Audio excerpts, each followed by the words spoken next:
Hello mga ka-London! Loan dito, loan doon. Panibagong araw, syempre panibagong online loan application na naman ang ating pag-uusapan at re-reviewin. Tara, samahan niyo akong alamin kung ito na ba ang magiging solusyon sa pera, problema natin. Kung bago ka lang pala sa channel na ito, ay huwag mong kalimutang mag-subscribe at i-click ang notification bell para lagi kang updated sa mga susunod nating mga videos.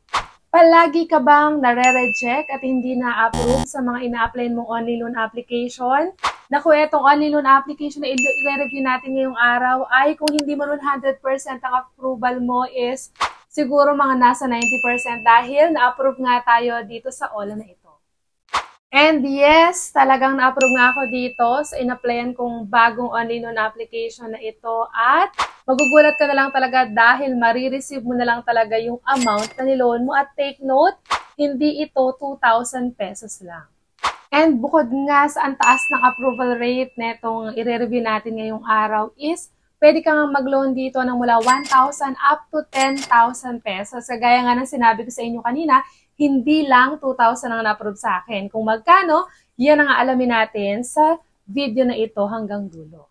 And upon checking nga sa mga reviews at comments dito sa OLA na ito, is talagang na-approve talaga sila once na nag-loan sila. Pero syempre, bago tayo tumungo sa ating review ngayong araw, gusto mo ba ng instant cash?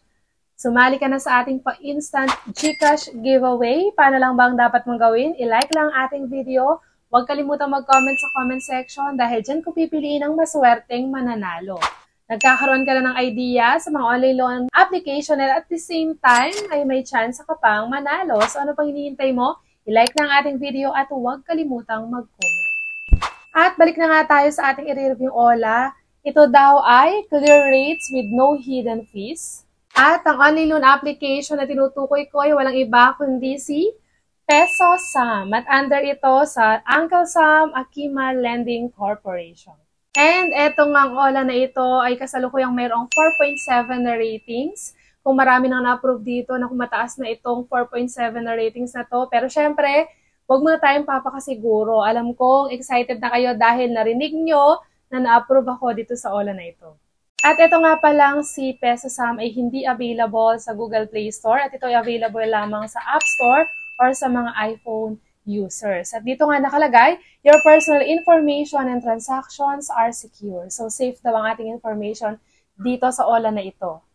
And kagaya nga ng sinabi ko sa inyo, hanggang 10,000 ang pwedeng mapaloan nito si Peso Sam. Pero may nakalagay din ditong 20,000 pesos para siguro yan sa mga maganda na naging credit dito kay Peso Sam or maganda na naging history sa paglo-loan dito kay Peso Sam. So for now, up to 10,000 pesos lang daw ang pwede nating malo. And start na nga yung ating application dito kay Peso Sam. So syempre kailangan pa rin nating ilagay ang ating active phone number para syempre sila yung makapag-send sa atin ng verification code. And ang una na nga nating sasagutan sa pag-apply natin is yung personal information. Kasama dyan ang province of residence, city of residence, residential address, kasama yung postal code, educational level kung ano bang natapos mo, kasama din ang marital status kung married ka ba or single. And sa work information naman, kasama ang profession, pipili ka lang dyan. Tapos tatanungin ka nila dito kung gaano ka na ba katagal sa iyong trabaho. And then kasama din yung monthly salary or monthly income kasi syempre baka dyan nila i-base kung magkano lang bang ibibigay nila sa iyong credit limit. And sa emergency contact naman, 3 contact reference lang or emergency contact ang kailangan nating ilagay. So pakasiguruhin lang natin kung sino ilalagay natin dahil alam naman natin once na hindi tayo makontak ng mga OLA or agent ng OLA na yan at due date na natin for sure, sila ang susunod nilang tatawagan. So, lagi kong nire-recommend or sinasuggest sa inyo na mas mainam kung kapamilya na lang or close friend na lang ilalagay natin. So, syempre, kailangan natin ilagay dyan yung kung kaano-ano natin sila or yung relationship natin. And then, yung contact number.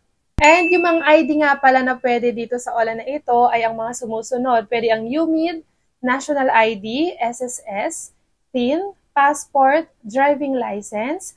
Pwede rin ang Postal ID, Voter's ID, at Health Card. So marami ang pwede nating pagpili ang ID dito sa OLA na ito.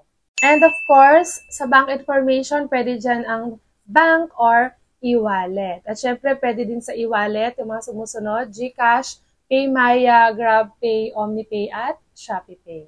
And after nga natin i-click dyan yung apply now, so eto na yung lumabas. So marami ditong pagpipili ang mga online loan application. Pero syempre, kay Pesosam tayo nag-apply, kaya doon natin i-click yung apply now. At dito nga, nakalagay dito, 800 to 25,000 daw yung pwede natin ma-loan. So check natin kung alin ba talaga yung totoong amount na ibibigay sa atin neto ni Pesosam.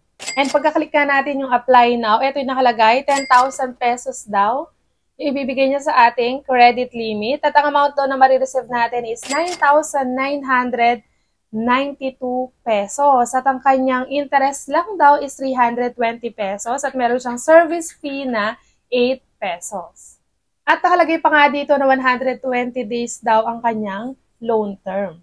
And syempre, gusto nyo malaman kung magkano ba talaga ang ibinigay na credit limit or yung in-approve na loan sa akin neto ni Pesosam. Hindi po siya 10,000 kung hindi 6,000 pesos. So, ang tanong ngayon, yung 6,000 pesos na yan, malaki na yan for first-time user. Pero ang tanong nga natin is kung buo ko bang nakuha yung 6,000 pesos at kung hindi, is magkano ba yung nabawas at kung totoo bang 120 days yung kanyang loan term. And dun nga sa 6,000 pesos na binigay sa akin na loan netong si Pesosam is, ang na-receive ko lang is 3,900 pesos.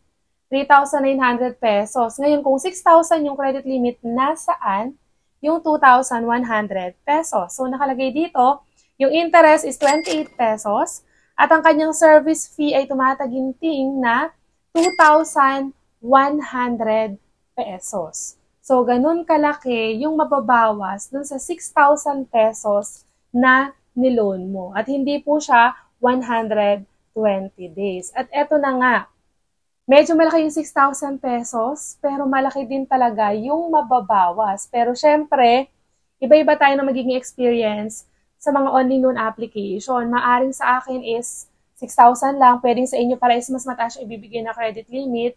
And hindi ko lang sure kung magkano yung mababawas or yung kukuhanin niya dun sa amount na ibinigay niya sa atin.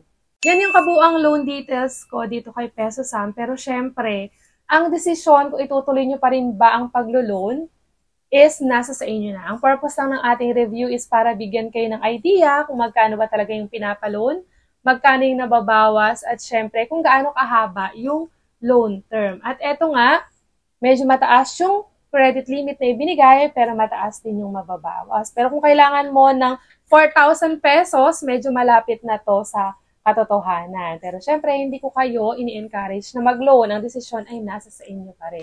At dito na nga muna natatapos ang ating review ngayong araw. Kung gusto mong manalo sa ating pag-Gcash giveaway, i-like lang ang ating video. Huwag mong kalimutang mag-comment sa comment section at baka ikaw na ang susunod na maswerteng mananalo. Hanggang dito na lang mga ka-London ngayong araw. Hanggang sa muli. Bye-bye!